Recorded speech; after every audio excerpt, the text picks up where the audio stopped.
Ohayo minasan, ketemu lagi dengan Iris di channel Animania. Oke guys, ketemu lagi dengan pembahasan One Punch Man. Ya, seperti judulnya, One Punch Man. Hal ini menafsirkan gimana cerita serial ini berjalan guys. Yang mana sang tokoh utamanya nih, Saitama, bisa menuntaskan semua musuhnya hanya dalam satu pukulan aja.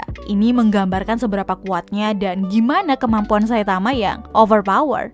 Ya, membuat musuhnya itu ya nyaris saja deh. Namun masih ada loh mereka-mereka ini yang berhasil survive ketika bertarung dengan Saitama guys. Ya meski banyak faktornya sih, kayak mulai dari ketidaksengajaan atau Saitama yang gak nanggepin mereka secara serius, hingga si lawannya aja yang emang punya daya tahan itu luar biasa. So, siapa saja ke karakter-karakter yang aku maksud tadi nih guys? Udahlah ya, langsung aja kita mulai ke kontennya. Let's go! Oke, yang pertama ada Sonic. Di luar pertarungannya bersama Saitama nih, Sonic ini sebenarnya masuk sebagai karakter yang cukup kuat guys. Khususnya jika masalah kecepatan, dia itu bisa bergerak dengan kecepatan yang begitu tinggi dan juga dipadukan dengan kemampuan bela dirinya yang udah next level. Makanya ngelawan pasukan gundul-gundul yang demo itu, ya cuma butuh seperkian detik aja buat dia. Tapi semua kekuatan tadi sama sekali nggak berefek ketika berhadapan dengan Saitama. Di awal Sonic emang kayak merasa pengen unjuk gigi nih dengan loncat ke sana kemari kan untuk membuat kagum Saitama. Tapi Saitama sama sekali nggak peduli dan malah nanya, ini kira-kira udah boleh pulang apa belum sih? Ya sebuah insiden pun terjadi guys. Saitama yang kebetulan lagi mengangkat kepalan tangannya nih, tiba-tiba si Sonic jatuh di saat yang nggak tepat banget. Yang membuat momen memalukan itu nggak pernah bisa dilupakan oleh Sonic seumur hidup sih. Emang sih serangan yang dibuat Saitama itu murni bukan kesengajaan guys. Dan Saitama itu nggak ada niat untuk menanggapi pertarungannya. Tapi semisal kita pikir, Sonic itu kan datang dengan kecepatan yang sangat tinggi-tingginya guys. Dan ketemu sama tangannya Saitama yang sanggup menghancurkan apa aja. Wow, gimana bola ajaib dan dirinya itu nggak langsung pingsan ya kan menghadapi kecelakaan tersebut. Kebayang banget tuh rasa sakitnya kayak mana, tapi meskipun gue cewek, ya aku bisa bayangin lah ya. Tapi dia itu masih sanggup kabur dengan kecepatannya guys.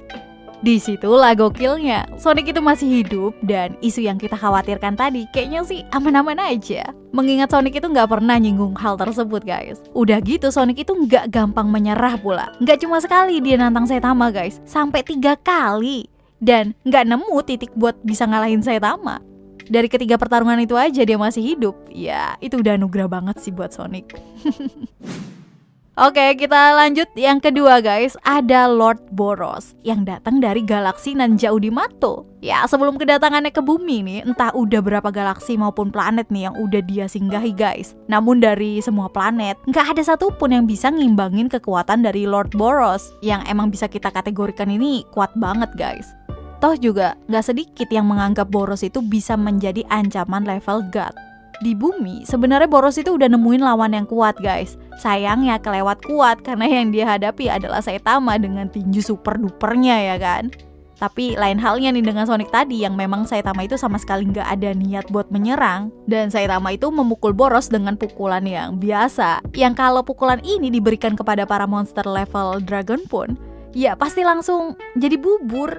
Nah, si Lord Boros ini enggak. Meskipun armor yang jadi pertahanan mutlak dari Boros ini langsung hancur karena pukulan tersebut, tapi dia masih kuat guys. Gila banget kan? Setelah sadar nih kekuatan Saitama yang gila tersebut, pertarungan menjadi lebih intens dan Boros mengeluarkan kekuatan terbaiknya. Sampai-sampai sosok seorang Saitama itu bisa dia pentalkan ke bulan guys. Melihat Boros yang begitu survive dengan satu pukulan biasa, jelas kita harus angkat topi nih. Kalau dari sudut pandang kita yang dulu mungkin pertama kali tahu Saitama, melihat pertarungan itu bisa berlangsung lama itu kayaknya wah banget ya kan. Apalagi Saitama kemudian meluncurkan serious punch-nya nih, baru Boros bisa menyudahi perlawanannya guys. Meskipun kalah, Saitama itu mengakui kalau Boros itu kuat. Dan di sisi lain, Boros bilang kalau Saitama itu berbohong dan masih menahan diri untuk bertarung.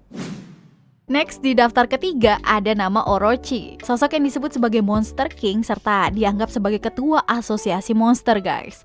Meskipun kemudian terungkap rupanya sih masih ada dalang lain di balik berdirinya asosiasi monster.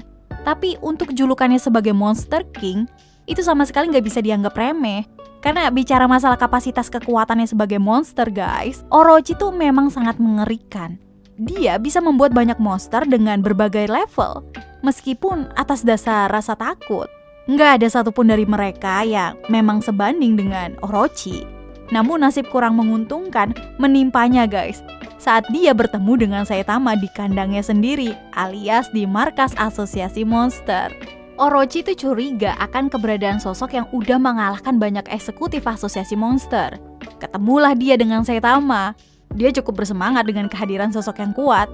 Belum selesai tapi Orochi berbicara mengenai dirinya guys. Dengan tiba-tiba Saitama tuh udah muncul di atas kepalanya. Diiringi dengan hancurnya hampir seluruh tubuh Orochi di pertarungan super singkat tersebut. Yang bikin kita geleng-geleng kepala lagi adalah ketika Saitama terang-terangan bilang kalau yang dia lakuin tadi itu cuma serangan biasa. Gila kan? Cuma pukulan biasa aja udah sukses bikin Orochi kalang kabut. Nah, banyak dari kita berpikir kalau Orochi itu akan bernasib sama seperti monster pada umumnya, dimana kena satu pukulan maka kelar ya kan urusannya. Tapi enggak guys, Orochi itu masih bisa survive, yang kemudian dia itu menyatu bersama dengan Psychos untuk saling bahu-membahu melawan Tatsumaki. Setelah kekalahan duo Edan ini melawan Tatsumaki pun, Orochi masih belum dikonfirmasi secara pasti. Dia itu beneran mati di tempat atau masih bisa kabur.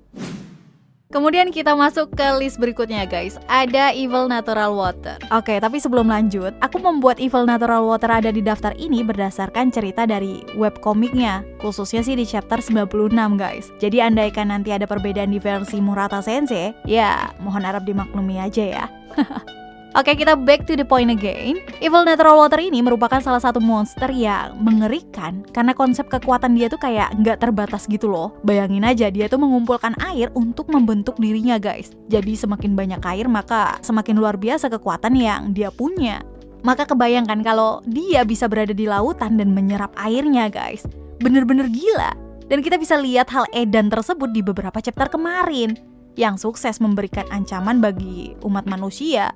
Evil Natural Water sendiri merupakan ciptaan dari Psycho secara nggak sengaja. Meskipun nggak sengaja, tetapi kekuatan dari Evil Natural Water ini memiliki potensi walaupun di sisi lain itu sulit dikendalikan. Beruntungnya nih ada Saitama yang dengan sigap langsung ngasih pelajaran monster ini yang lagi main air. Dengan pukulan yang dia sebut Serious Punch, seketika Evil Natural Water ini musnah guys dan terpental di udara. Banyak dari kita termasuk Sage Centipede beranggapan bahwa si mata air ini beneran hancur. Kalau di versi webkomiknya, Evil Natural Water ini nggak langsung koit guys. Dia itu masih bisa survive meski nggak ngumpulin air lagi. Dia masih bersembunyi di balik puing-puing reruntuhan. Nasib baik masih memihak kepada pahlawan karena yang menemukan Evil Natural Water adalah Pig God. Dengan cepat tuh, dia mengunyah Evil Natural Water dan berhasil mencernanya guys. Pig God yang memakan Evil Natural Water bukan berarti tanpa luka. Ini mata air sempat ngelakuin perlawanan guys, yang bikin tubuh Pig God itu sempat berlubang dan berdarah-darah efek pemberontakannya. Sekali lagi dengan tubuh penuh luka, Pig God itu memastikan kalau Evil Natural Water telah dia kalahkan guys. Dia juga menyatakan kalau Saitama telah mengalahkan kekuatan puncak dari Evil Natural Water, yang kemudian Evil Natural Water itu sempat hidup, baru kemudian koit dengan cara ditelan oleh Pig God. Apakah kalau di versi Murata Sensei bakal dibuat serupa ya guys? Kita nantikan aja lah ya.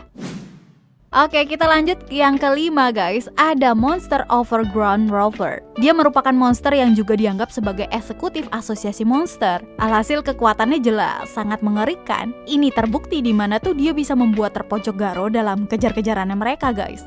Cuma ya emang apa saja Rover itu harus bertemu dengan Saitama yang kebetulan lewat situ. Saitama sebenarnya nggak nganggep Rover kayak monster bener-bener guys. Dia nganggepnya tuh kayak anjing biasa. Saitama pun bertanya nih dan memberikan sikap ke Rover yang kayak orang biasa yang ketemu anjing peliharaan di jalanan. Nah, Rover yang jelas gak seneng dengan tingkahnya Saitama, dan Saitama pun juga kesel nih sama balasan dari Rover. Makanya Saitama pun memberikan pelajaran dengan memukul Rover guys. Seketika gelombang kejut yang luar biasa begitu kerasa nih. Dan dalam sekejap, Rover merasakan ketakutan yang amat sangat dari auranya Saitama. Plus lucunya lagi, tubuh Rover itu jadi menciut akibat pertarungannya dengan Saitama guys. Sejak itulah tuh si Rover malah nurut ke Saitama. Dan pertemuan dia dengan Orochi, terus Orochi nyuruh dia nyerang Saitama, ya Rover nggak nurutin permintaan tadi. Di versi webkomiknya sendiri guys, Rover itu malah dijadiin peliharaan sama Saitama. Ada-ada aja kan? Oke, daftar selanjutnya yang bisa survive melawan Saitama adalah Garo. Ya, karakter yang dapat development di arc asosiasi monster ini emang tangguh banget guys, sekalipun dia berhadapan dengan sang tokoh utama. Bertingkah sebagai pemburu pahlawan, Garo ini hobi akan pertarungan. Di sisi lain, Saitama sebenarnya juga nyari-nyari Garo. Namun secara nggak sadar, sebenarnya di antara keduanya itu sering bentrok. Keduanya pertama kali berseteru itu ketika Saitama lagi belanja wig. Garo salah sangka kalau Saitama adalah bala bantuan dari asosiasi pahlawan. Dia pun menyerang Saitama. Namun kemudian Saitama membalasnya yang membuat Garo itu seketika pingsan. Bentrokan kedua terjadi saat Saitama lagi curhat kepada King. Garo niatnya mau menyerang King sebagai pahlawan kelas S. Tapi begitu dia menyergap, Saitama langsung menendang Garo guys. Oke, kalau sekilas kita beranggapan kalau kedua serangan tadi tuh Saitama lakukan tanpa niat bertarung lah ya. Nah, pertemuan mereka yang lagi terjadi sekarang ini nantinya itu akan menunjukkan guys betapa kuatnya daya tahan Garo, khususnya sih berkat dia yang udah bangkit menjadi monster. Saitama secara nggak sengaja memukul Garo sebagai refleks, namun Garo masih bangkit dan pertarungan mereka yang sesungguhnya pun akan dimulai. Mungkin banyak di antara kita yang berpendapat kalau Saitama melawan Garo, ya masih menganggap Garo itu sebagai manusia. Tapi bagi aku pribadi, seandainya bukan Garo, wah entah udah jadi apa ya kan orang yang berhadapan dengan Saitama itu. Karena dia bisa melawan Saitama di one by one situation untuk waktu yang cukup intens nantinya. Dan itu adalah bukti kalau Garo memang sangat kuat guys, dan bisa survive. Dan makhluk terakhir yang bisa survive melawan Saitama sekaligus menutup konten ini adalah nyamuk. Tapi bukan mosquito girl ya guys, beneran nyamuk. Si nyamuk ini gangguin Saitama waktu lagi nyiram tanaman sampai Saitama dibikin kesel ya kan. Nah, Saitama mengeluarkan pukulan-pukulan mautnya demi menghabisi ini nyamuk.